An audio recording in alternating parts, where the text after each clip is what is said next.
Et salut tout le monde, c'est le Pascal du 33. J'espère que vous allez bien. Moi ça va nickel. Aujourd'hui on se retrouve pour une nouvelle vidéo où je vais vous faire un tuto comment faire un boomerang qui revient comme un vrai boomerang chez soi avec ce qu'on a sous la main. Enfin ce que la plupart des gens ont sous la main.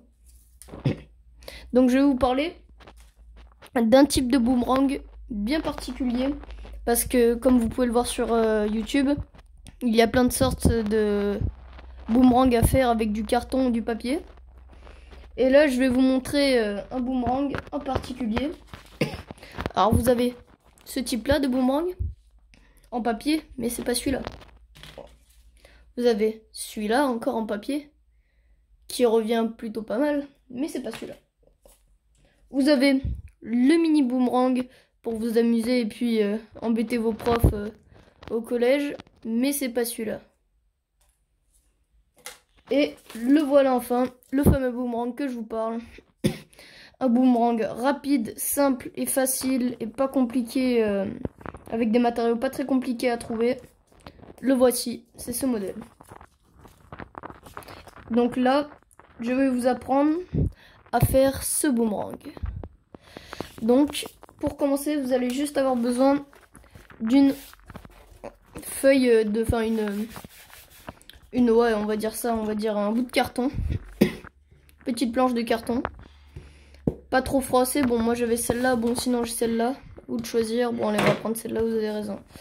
Donc, vous allez vous munir d'un ciseau, plutôt d'un grand ciseau de préférence, qui coupe bien, enfin qui a la capacité de couper du carton. Alors vous allez commencer par faire une entaille. Pour vous situer à peu près. Attendez, je vais zoomer un peu, comme ça vous allez voir. Voilà. Et puis, une autre entaille. Vous essayez de faire ça perpendiculaire. Vous essayez que les entailles soient perpendiculaires entre elles. Le plus que vous pouvez. Mais c'est pas grave, parce que vous allez voir, c'est vraiment un boomerang très facile. C'est en fait, vous découpez un peu à l'arrache dans le carton. Vous allez voir. Donc là, vous taillez dans le carton. Ensuite, vous faites pareil avec l'autre côté. Voilà, pour essayer d'obtenir une petite lame de carton. Alors moi, je continue un peu à tailler. Après, vous le faites selon la grandeur du boomerang que vous voulez obtenir. Que vous voudriez obtenir, pardon.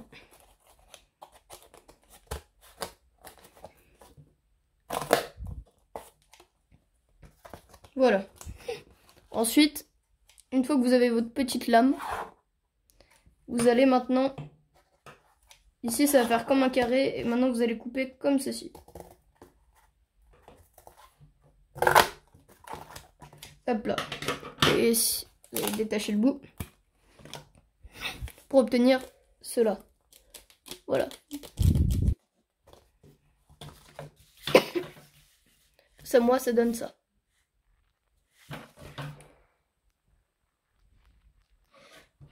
Ensuite, vous allez faire de même de ce côté.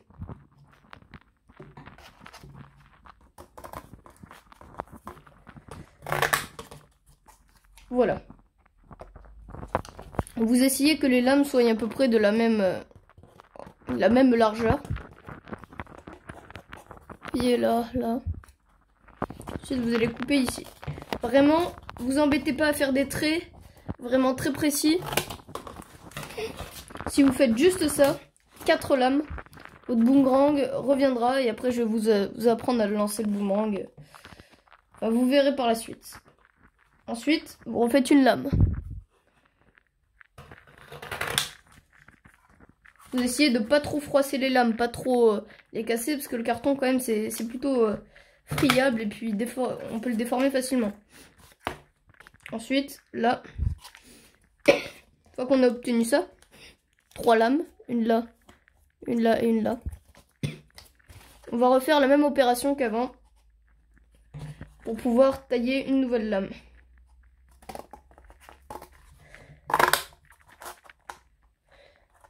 Et si vous n'avez pas de carton chez vous, vous prenez Vous prenez une petite feuille cartonnée, ça fera l'affaire. Mais le mieux, c'est du carton pur. Et hop là. Je vous montre que c'est pas grave si c'est pas très, si c'est pas symétrique, si c'est pas régulier, ce n'est pas grave. Vous allez voir par la suite. Vous voyez, je pense que même si j'ai ça, on va peut-être quand même raccourcir ici, on va pas trop s'enflammer. Ouais, je pense que ça serait... Voilà, donc, j'en ai fait plusieurs, juste avant, celui-là, de différentes tailles. Même un grand. Et nous avons notre nouveau, que je vais tester avec vous pour vous montrer que ce n'est pas du fake, et que c'est un boomerang qui marche réellement. Donc, une fois que vous avez ça, après vous allez essayer en fait un peu, bon, moi je fais ça juste vraiment pour que ce soit le plus esthétique, mais après vous n'êtes pas obligé de vraiment bien faire les coins, quoi. Moi j'appuie comme ça avec l'ongle, tac, pas de trop, voilà. Là nous avons notre boomerang prêt à être lancé, et maintenant je vais vous apprendre à lancer le boomerang, et je vous retrouve tout de suite.